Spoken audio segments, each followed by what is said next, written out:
Thank you. Thank you very much. Thank you. Thank you so much. Thank you. Thank you, everybody.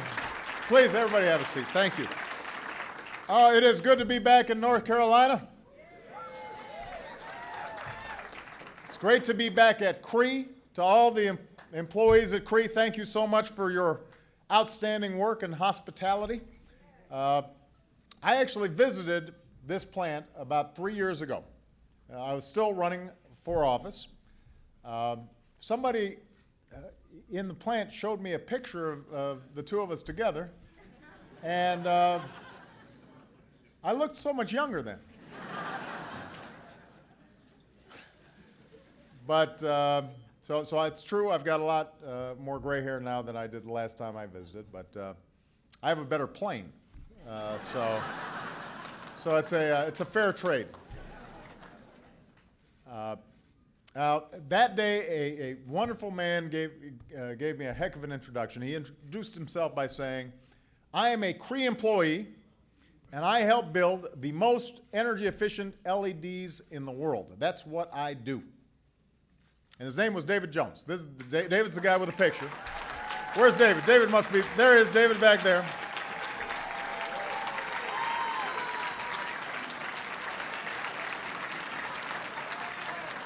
As you can see, David's shy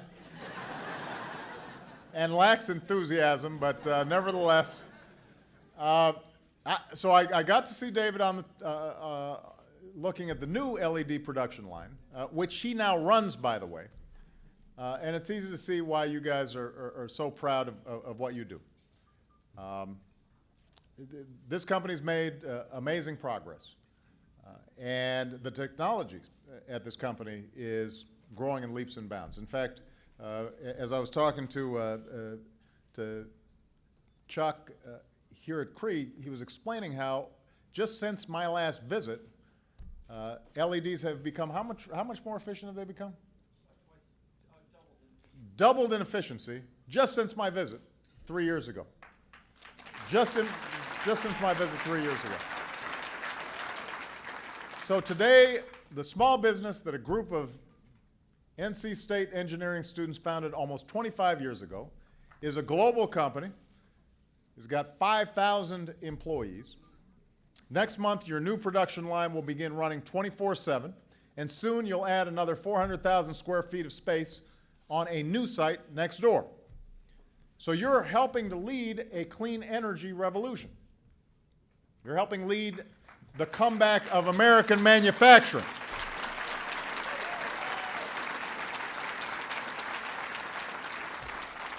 This is a company where the future will be won. So David was telling the truth when he said how great it is to work here and how grateful he is for the opportunities that it provides. But I also remember something else that David said that day. He talked about how even with a good job at a great company, it was getting tougher for working people to provide for their families without having to cut corners. What he said was,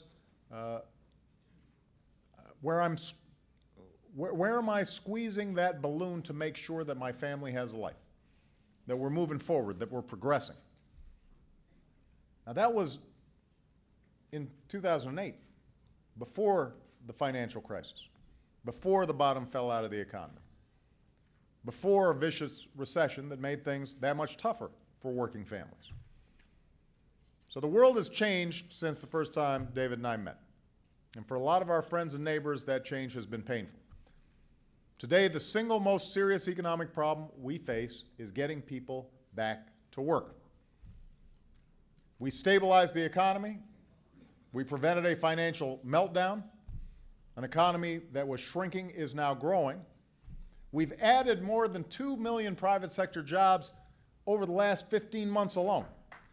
But I'm still not satisfied. I will not be satisfied till everyone who wants a good job that offers some security has a good job that offers security. I won't be satisfied until the empty storefronts in town are open for business again. I won't be satisfied until working families feel like they're moving forward again. that they're progressing again. That's what drives me every day when I walk down the Oval Office.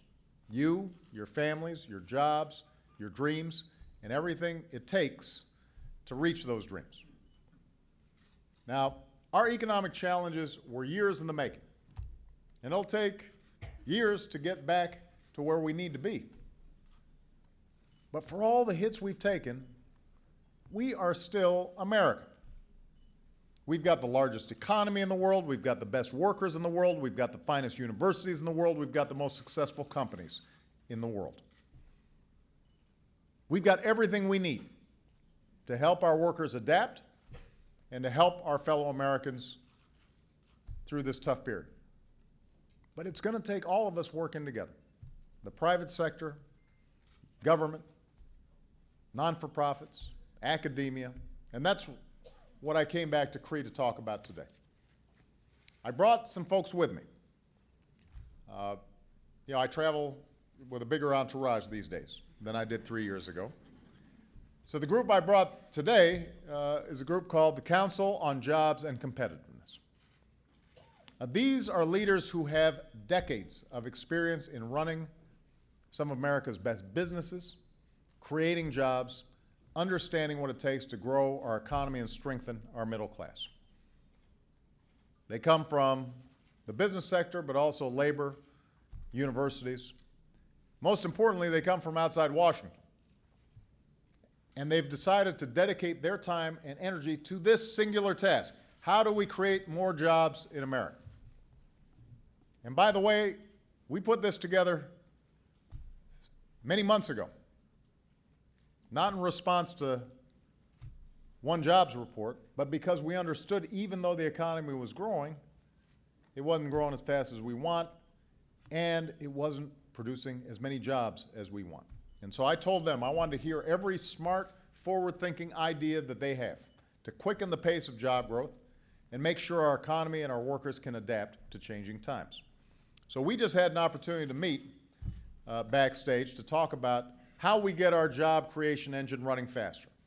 Now I want to highlight a couple of their ideas that apply to companies like this, to companies like Cree. Now, the advanced manufacturing that you do here requires skilled workers. And you guys are lucky. You've got excellent schools nearby, like UNC and NC State and Duke. Reggie, don't worry, I'm not forgetting Duke. Every time I come here, there's some ACC thing that I got to work through.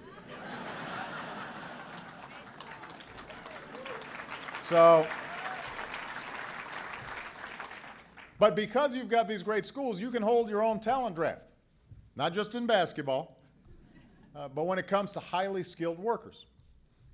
And Durham Public Schools has strengthened that talent pipeline by forming a School of Engineering at Southern High School, which celebrated its first graduating class last week. And we are so pleased with that because we want more engineers in America. Here's why this is so important. Right now, there are more than 4 job seekers for every job opening in America. But when it comes to science and high-tech fields, the opposite's true. The businesses represented here tell me they're having a hard time finding high-skilled workers to fill their job openings. And that's because today only 14% of all undergraduate students enroll in what we call the STEM subjects: science, technology, engineering, and math. Of those students, 1/3 will switch out of those fields, and only about 2 in 5 will graduate with a STEM degree or certification within 6 years. So these are the jobs of the future. These are the jobs that China and India are cranking out. Those students are hungry because they understand if they get those skills, they can find a good job, they can create companies, they can create businesses, create wealth, and we're falling behind in the very fields we know are going to be our future. So we can do better than that. We must do better than that. If we're going to make sure the good jobs of tomorrow stay here in America, stay here in North Carolina, we've got to make sure all our companies have a steady stream of skilled workers to draw from. So last year, in pursuit of this goal, we brought together companies and community colleges to forge pipelines directly from the classroom to the office or the factory floor, helping workers find better jobs and helping companies find the right workers. Last week, we announced new commitments by the private sector, as well as colleges and the National Association of Manufacturers, to make it possible for 500,000 community college students to earn industry-accepted credentials for manufacturing jobs that companies across America are looking to fill. So what happens here now is businesses and trade organizations are going into the community colleges, helping to design the training for specific jobs that they know are going to be available, in some cases providing the equipment to help those students train on. The students then have an incentive. They know, you know what, if I do well here, I know I'm going to have a job. And today, with the leadership of the Jobs Council, we're announcing an all-hands-on-deck strategy to train 10,000 new American engineers every year. So,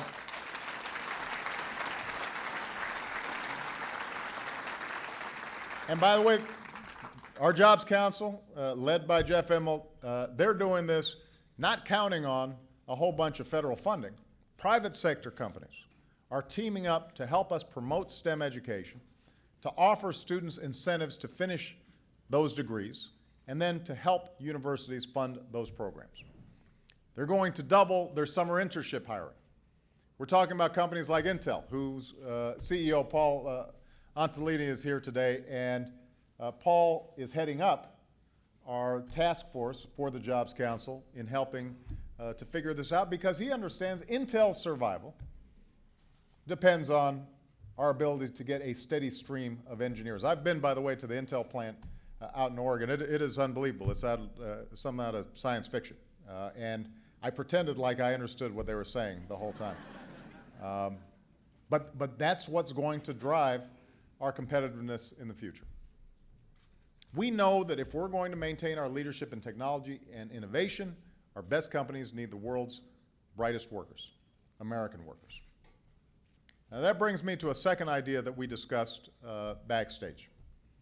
At Cree, you're putting people back to work in a field that has the potential to create an untold number of new jobs and new businesses right here in America, and that's clean energy.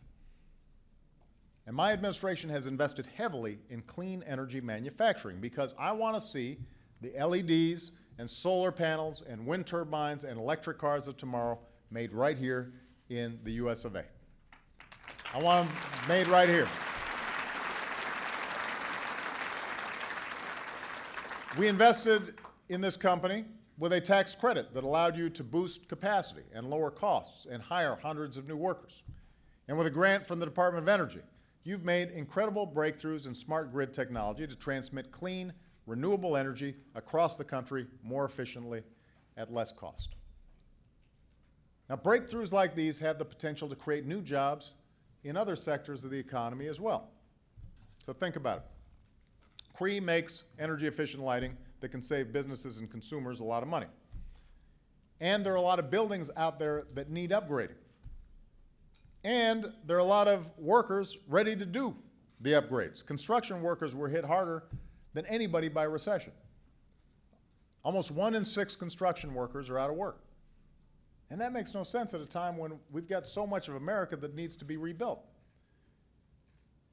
So this is what led us to create what we're calling the Better Buildings Initiative, putting people back to work, doing the work that America needs done. Upgrading buildings for energy efficiency could save America's businesses up to $40 billion a year on their utility bills. And obviously that $40 billion could be better spent growing and hiring new workers. It will boost manufacturing of energy-efficient products like those made here at Cree. It'll put contractors and construction workers back on the job. It is a win-win-win-win proposition. So today, the members of my Job Council updated me on their efforts to push this initiative in the private sector. And they're working closely with a champion for this kind of energy innovation, President Bill Clinton, who I asked to co-lead the effort with them. And as we get this moving, it can snowball. Because right now, the big impediment is a lot of companies know they would save money if they had more energy efficiency, but they may not have the initial capital to do it.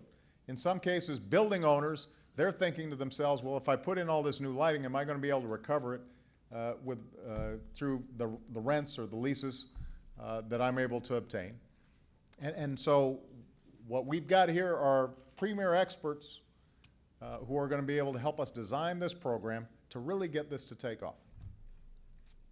Now, these are just two examples of the kind of work that's being done by the Jobs Council. They had all sorts of recommendations that they're talking about.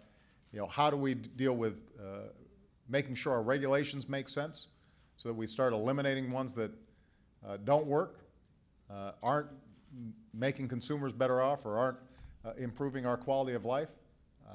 How do we make sure that small businesses get financing? Because there are a lot of small businesses out there that are still struggling to get capital. Large businesses are doing pretty well. So they're tackling a whole host of different issues. Now, their recommendations aren't going to solve every problem that we face. But slowly, steadily, they're helping us to move forward. We're going to pursue these ideas and any good ideas that are out there, no matter where they come from. Because even though this is a big country with a great diversity of opinion, as you discover when you're president, we won't agree with each other on everything. We can agree on some basic things. We can agree on educating our children and training our workers to be the best in the world. We should be able to agree on investing in the research and technology that leads to new ideas and new industries. We should be able to agree on developing clean energy and manufacturing jobs that come with it. It makes sense for us to rebuild our infrastructure and all the jobs that it can create. That's what's going to be required to grow our economy. That's what it takes to help our people prosper. That's how we're going to get to the future that we dream about for our children and our grandchildren. And the main thing I wanted to communicate to all of you here at CRE, everybody here in North Carolina and all across the country, is we're going to get there. I know that because I've seen it here at this company, where you're helping to lead the clean energy revolution.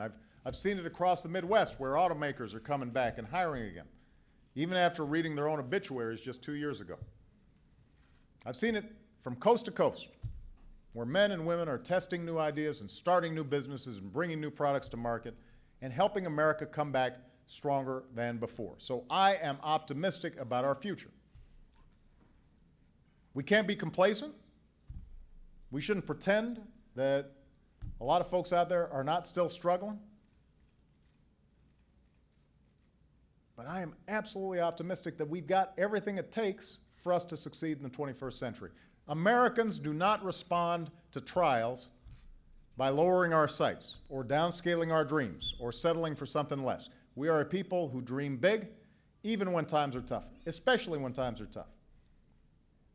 We're people who reach forward, who look out to the horizon and remember that together, there's nothing we can't do. And as long as I have the privilege of being your president, I'm going to be right there with you every step of the way, fighting for a brighter future in this community, in North Carolina, and across the United States of America. Thank you very much, everybody. God bless you. Thank you.